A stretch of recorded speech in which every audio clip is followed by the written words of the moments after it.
Hello বন্ধুরা, সবাই কেমন আছেন? আশা করছি ভালো আছেন। আলহামদুলিল্লাহ আমিও ভালো আছি। আপনারা ভিডিওর মধ্যে আমাকে দেখতে পাচ্ছেন যে আমি খুন্তি বা লাড়ুনি দিয়া ওই মিঠাইগুলা লাড়তেছি, এবং আমার পাশে একজন আছেন, উনি ওইখান দিয়ে জাল দিতেছে। এটা আমাদের বাসায় আমরা বলি তাফাল। তাফালের মধ্যে খেজুরের কাঁচা রস সেঁকে আমি সরাসরি দাঁড়িয়ে থেকে ওইটা সেঁকে তাফালের মধ্যে দিছি এবং জাল দেওয়ার মাধ্যমে এটারে আস্তে আস্তে গুড় আকার ধারণ করতেছে।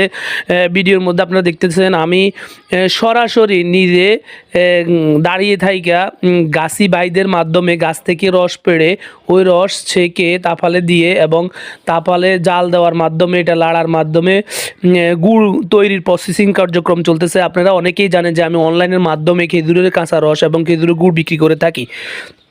ওই সুবাদে আমি রাজশাহী গেছি এবং ওই গুড় তৈরির প্রসেসিংটা চলতেছে এবং গুড় তৈরি করে আমি সরাসরি বাড়ির উদ্দেশ্যে রওনা দিব। আপনারা যারা গুড় নিতে ইচ্ছুক তারা আমার ভিডিওর মধ্যে আমার নাম্বার দেওয়া থাকবে, নাম্বার দেখে ফোন দিবেন। ইনশাআল্লাহ ফোন দেওয়ার 24 ঘন্টার ভিতরে আপনাদের হাতে পৌঁছে দেবো। আসসালাম।